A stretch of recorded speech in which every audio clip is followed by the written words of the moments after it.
The next wave of business leaders won't just use AI, they'll master momentum with it, starting now. Welcome to the Mastering AI Momentum Show, where visionary founders and driven business leaders turn artificial intelligence, automation, and scalable systems into real growth, real scale, and real freedom. If you're ready to break bottlenecks, reclaim your title, and scale smarter, this is your playbook. Let's dive in. Here are your hosts, Allie Porter and Elise Smith.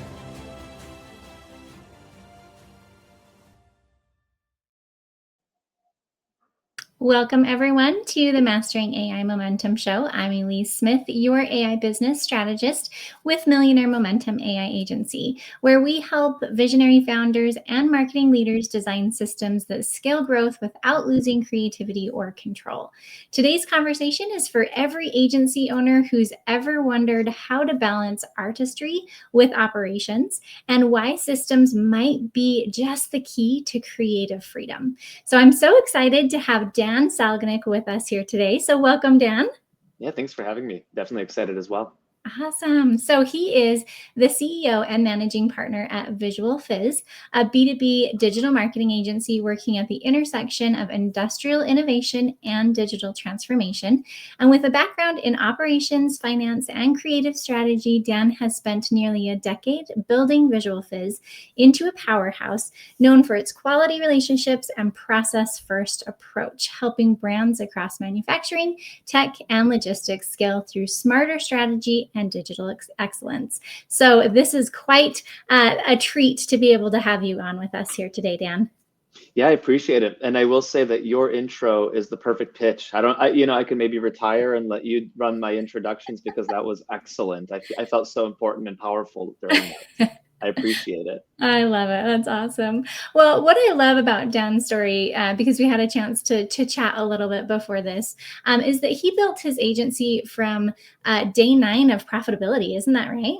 It is, yeah. That's amazing. And you've kept it thriving for nearly a decade, not by chasing trends, but by trusting, structure and culture and relationships, which are the things that really matter, right? So today we're going to unpack how he's evolving Visual Fizz for the next era of AI-powered growth and what that means for the future of creative agencies everywhere. So I'm really excited about this conversation here. I am too. Yeah, and you're absolutely right.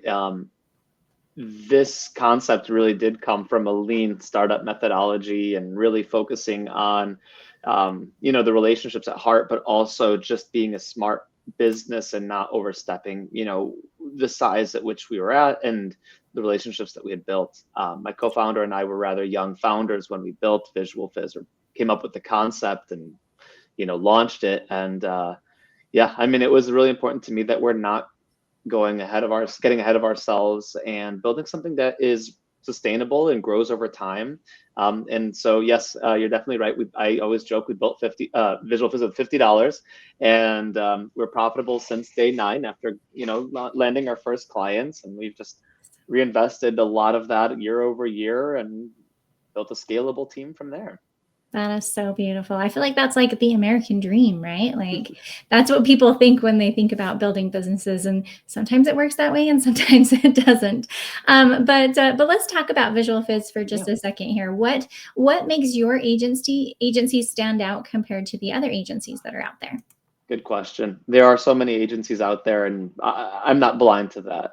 And really, some of the big things that we try to do to stand out are, one, we are very verticalized in the B2B space, but specifically what I call the established B2B space, which has many names: multi-generational, age-old. There's so many ways to I guess set that precedence to say this company has been around for 30 to 150 years. I'm always shooting for like a 500-year-old company, but we'll get there. But it's really brands that have been around for decades and need that facelift. And we're not pushing them to become, the next hot trend. These are often B2B companies that have been built through legacy, whether that's multi-generational or growing through now private equity or the child of the owner, et cetera, et cetera. And Visual Fizz's strength has always been to progressively improve and update that brand for the next 5, 10, 20 years without trying to erase the history, right? Mm. And that's been a big part of I think our differentiation. The other one, in my opinion, that's always been important to me was when we launched the company. Obviously, we had no money, and we had to hire on our consultants and our team and everything. And so what we've done is we've brought on individuals who have at least 10 to 15 years of experience, even when we had nothing. Um, and that has been a huge differentiation because in my previous agency roles, and I've worked at a handful, quite a few actually, um, both as a full-timer and consultant, you are sold by senior leadership. The project kind of begins with mid management and it's executed by junior level associates. Not always, but it's frequently the case because it's profitability. And what I found being in operations and finance and then being a creative is you're just doing the work 2 or 3 or 4 times. And if you're paying for any general math, $30 an hour, but you're doing it 4 times, well, now you're not paying $30 an hour. Of course, that's just a random number. But by hiring senior level staff only or predominantly or skill set that only speaks to the senior level capabilities, that's how we've always differentiated ourselves is we just simply needed to do that to stay kind of afloat and do work, a little more technical, a little bit more creative, a little bit faster, a little bit, more entrenched than maybe individuals who haven't quite gotten that experience yet. I love that. That is so awesome. And I mean, you can even go to their website and you can see how much they stand out compared to some of the other agencies. And I think I did my research right here. I believe Visual Fizz stands for quality, relationships, and process. So where did those values come from, and how are you incorporating that into your business? Yeah. I mean, I think it's attributed to just years of experience, but beyond that, again, I mentioned we were pretty young founders when we launched the company, and my background, as I mentioned, is project and operations management. So I really understood the fact that many agencies are built by, let's say, a creative person or a marketer, like a lead gen person, which is excellent, but it's not always operationally driven as the backbone of how you launch a company. And so we've had project management and management at the foresight of everything that we do, because it's ultimately important that you build standard operating procedures. You build out client communication funnels. You build out a plan of action for everything that you're kind of focused on. And by doing so, you're building a relationship with the clients. Even in my sales process, I do lead a lot of the sales, and I really enjoy that aspect of my job. Um, I tell people very flat out that this is a two-way street. If they're coming to Visual Fizz, especially now that we're 9 years in, to make a quick dollar, to try to get rich, there's no secret sauce. If I knew the secret sauce to get rich, I'd probably be sitting somewhere on a boat, though horribly bored. But I would be doing something like that. And it's ultimately just working together. One thing that's very common that I talk about is being an extension of our clients' teams, and ultimately them seeing us not as a vendor, but as a partner, which I know is very commonly mentioned in pitches. But I actually tell them, listen, if you think this is not a two-way street, if you think you're going to get rich in 2 months, you're going to see ROI the first 30 days, we're not the agency for you. There's probably plenty of agencies that will sell you that.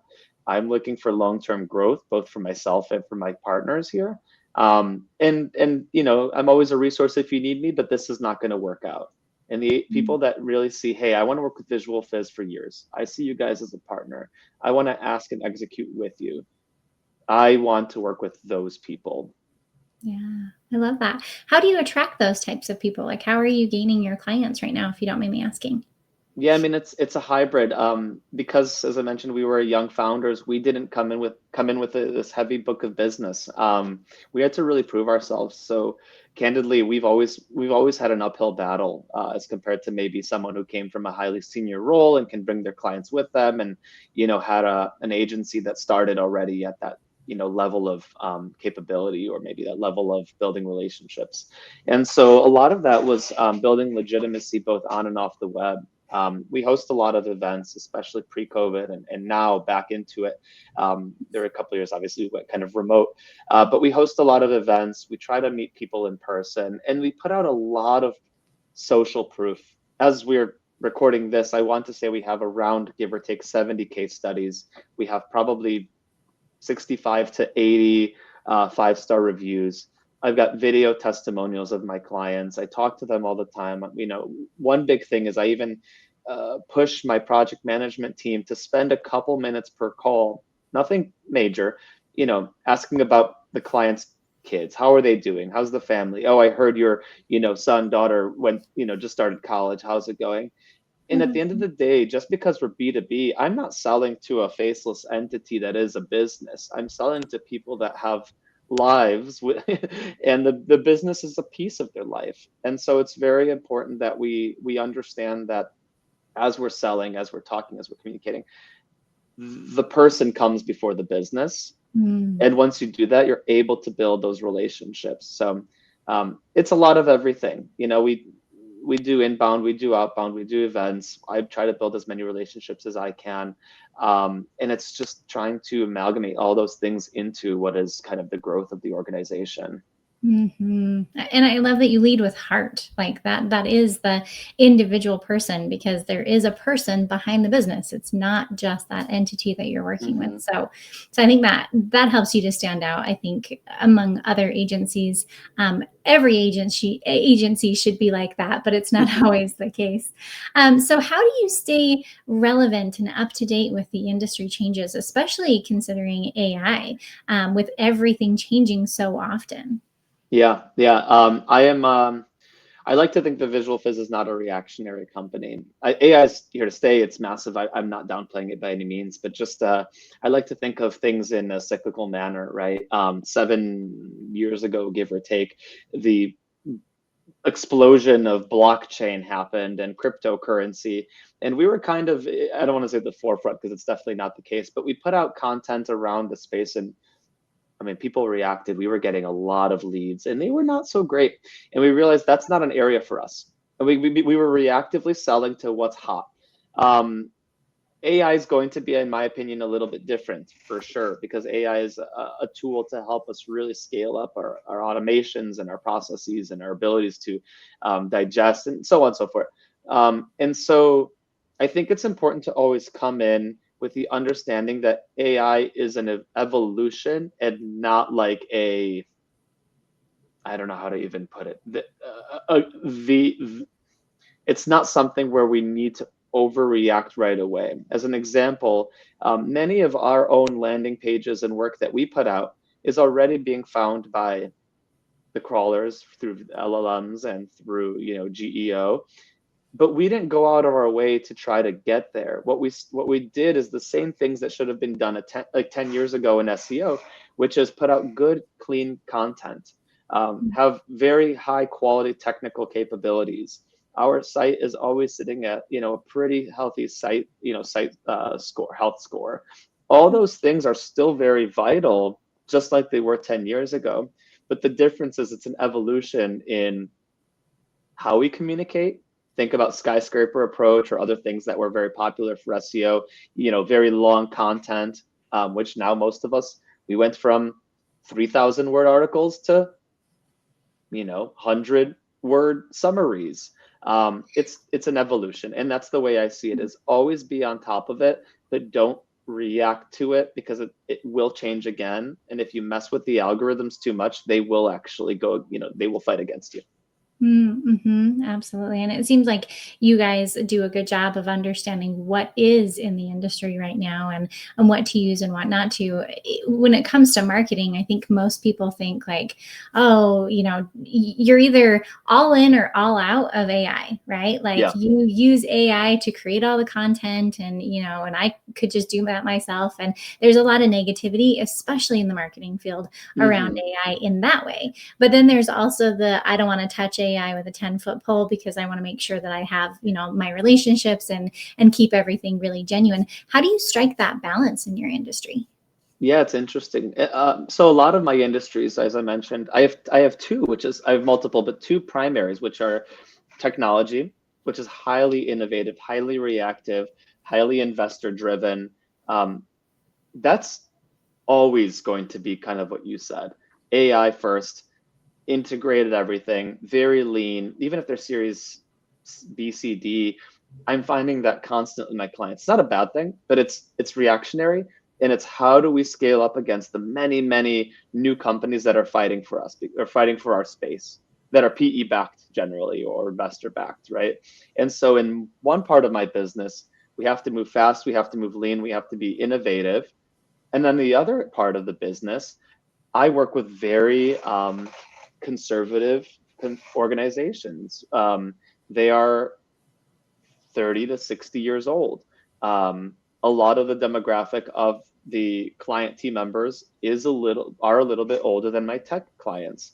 They believe in shaking a hand, right, in person, which are all very important. Both, there's not a right or wrong here, but Yeah. on that end, when you're coming off looking like AI and overly, let's say, digital, it's not authentic. And in construction, manufacturing, logistics, relationship driven services, et cetera, there's a balance between utilizing AI as a service to be able to improve your processes internally for better speed or output, which is where we oftentimes help in with like CRM or sales. But I think at the end of the day, when you think about the full funnel, the shaking of the hand concept is very important for my those established brands that I focus on, which are mid-market companies that rely on relationships. So it should be used as a tool, not a final product or something that you're going to use across the entire breadth of what you're doing. Yeah.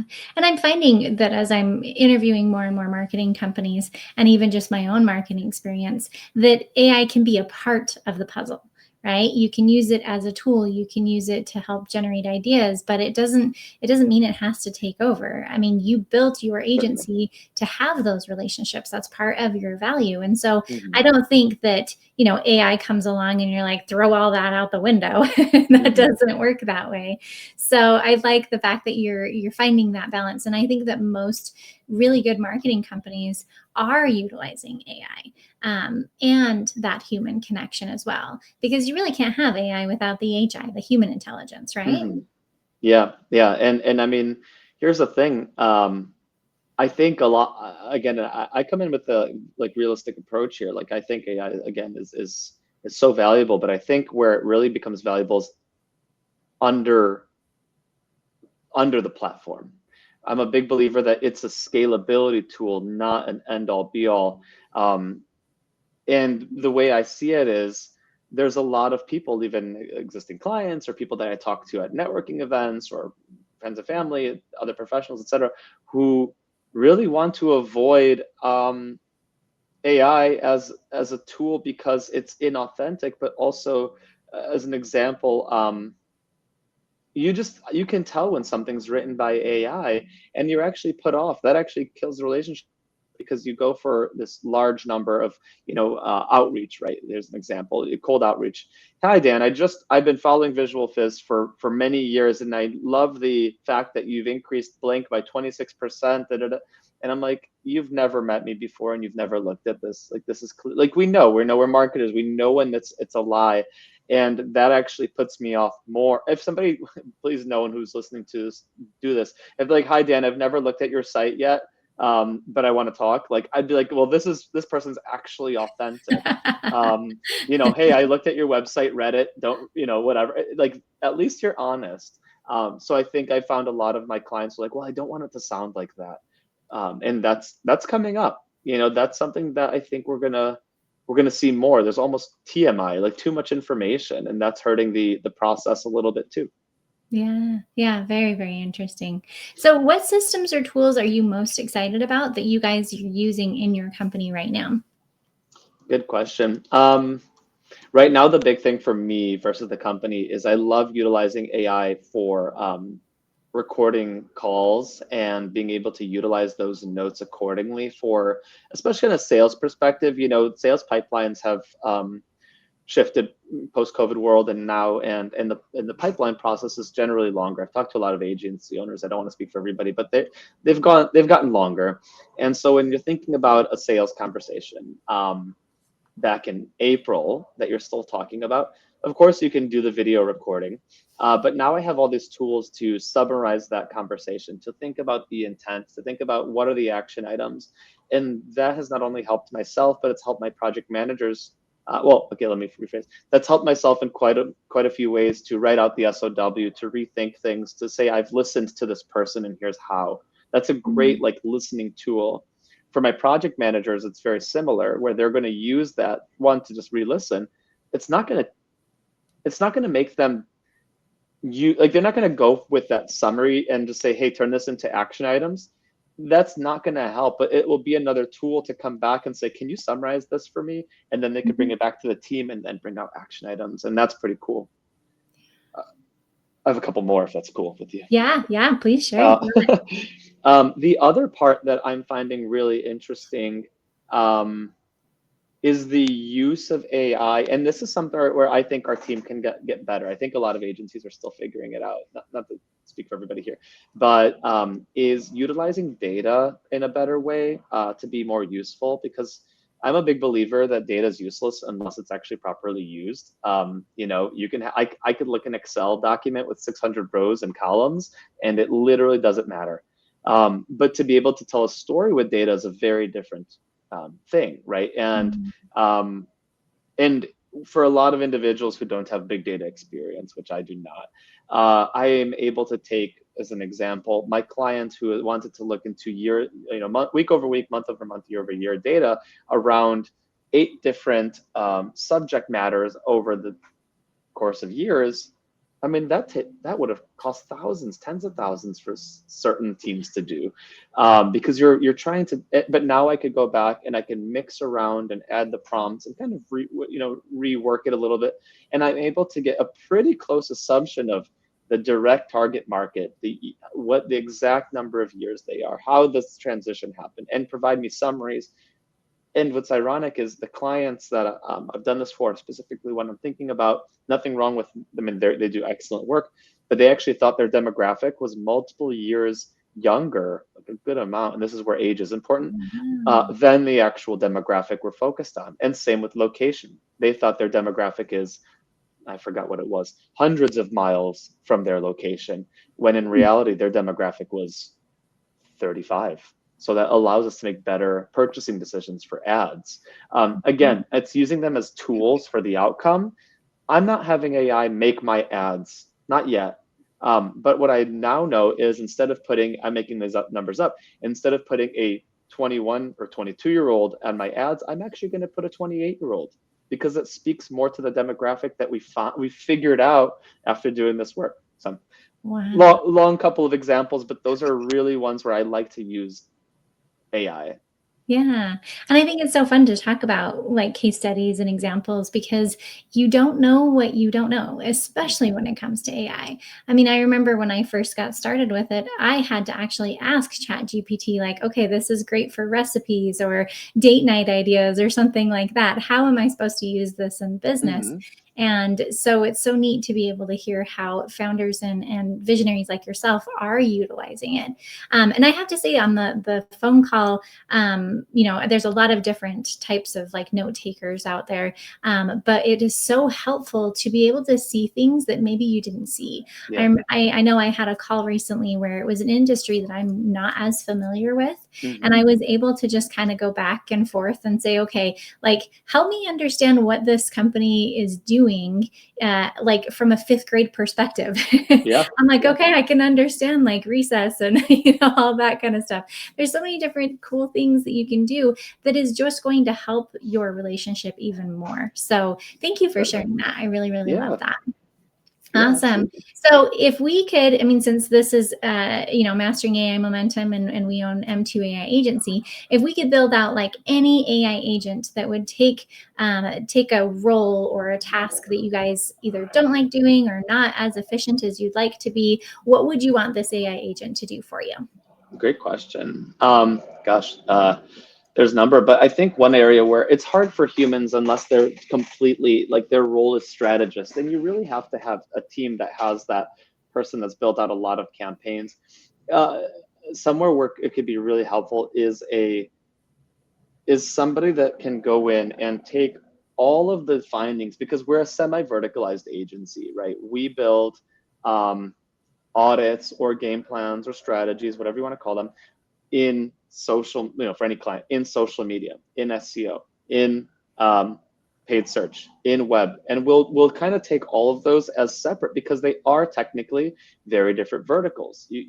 But as a full service agency, they need to mesh.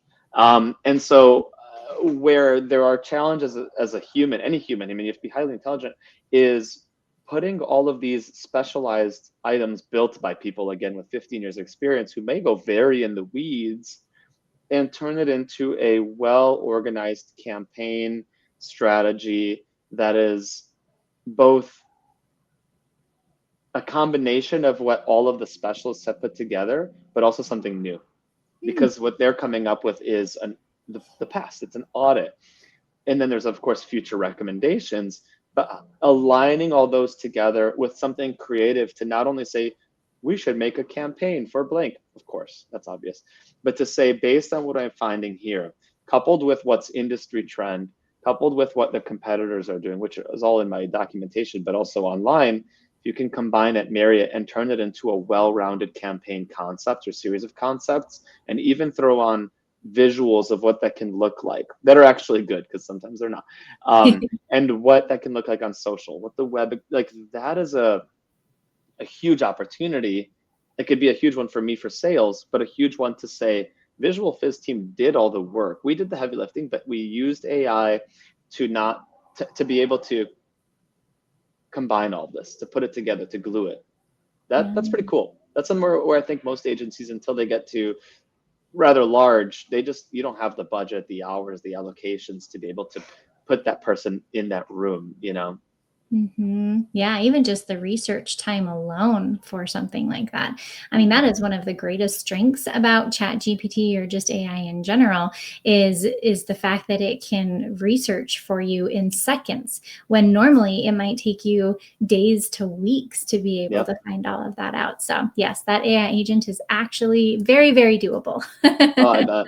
Yeah, it sounds complicated, but I realize it's really not. I think the biggest part is, I mean, everything's complicated. I'm not downplaying it, but I think the nuance is being able to come up with new ideas, which I know with AI is an interesting one, because technically it looks to the past to create, what I mean? It takes what's existing to create what's new. But I think there is opportunity to be more creative in that sense, and that's pretty cool. You still need a little human element, of course, but that's what we talked about earlier. Absolutely. Love it. Love it. So what is next for Visual Fizz? Can you give us kind of a sneak peek of where you're taking this business and how that's going to affect your clients and just the work that you're doing? Yeah. As I mentioned, we were kind of a full service agnostic agency in the past, and we have great clients that we're going to continue working with, of course. But we also want to keep growing. We're looking to do some pretty aggressive growth, I'm hoping, over the next 6 to 12 months. And part of that's actually going to be, which I don't think we even talked about. We are moving part of our business. It's all same team. Everything's going to be the same, into our sub brand, which is called Med Marketers. It is a cannabis brand. That is our other third kind of group of clients that we do really great work with. Very much referral driven. We've worked with some of the industry leaders. We've been always a little bit hush hush about it because we have so many, varying types of industries, that this didn't really make sense to throw into the website. And we love these projects. So we actually have owned Med Marketers as a brand for very long. And we've made the decision to actually reinstate it back into Visual Fizz instead of keeping it a sub kind of company as its own entity. So we're moving that way.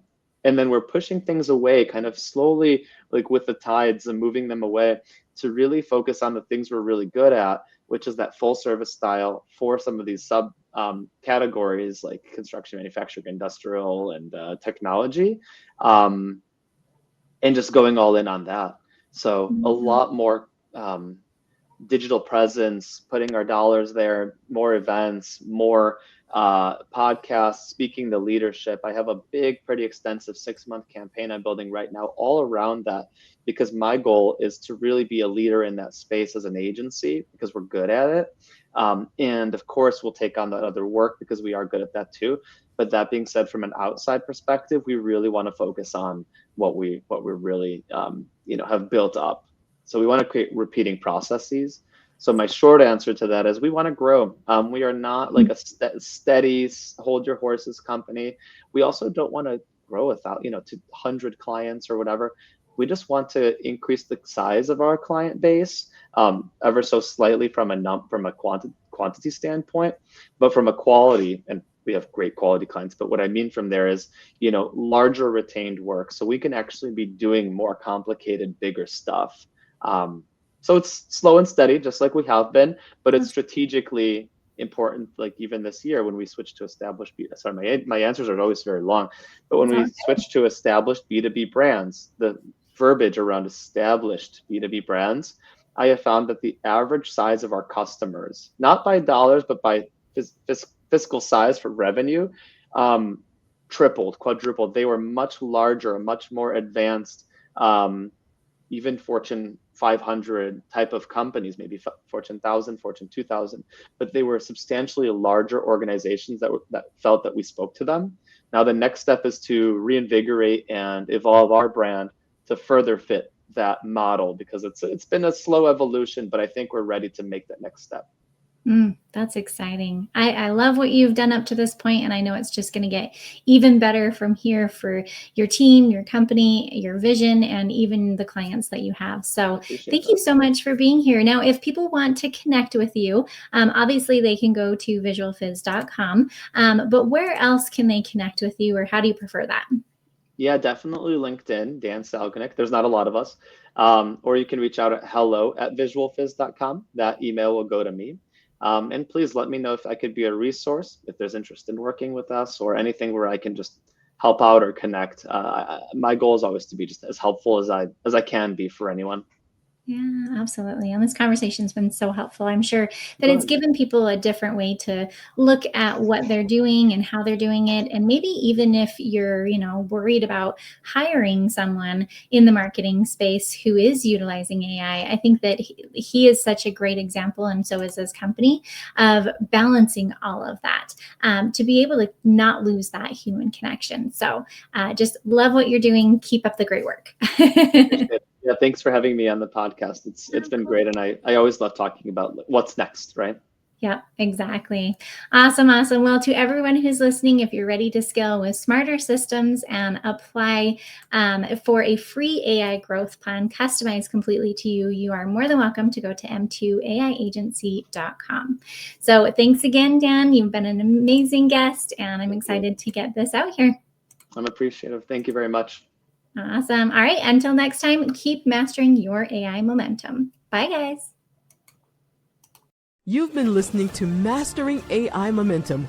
If today's episode gave you clarity or sparked a breakthrough, share it, review it, leave us a comment, and show Ali and Elise how you're turning AI into ROI.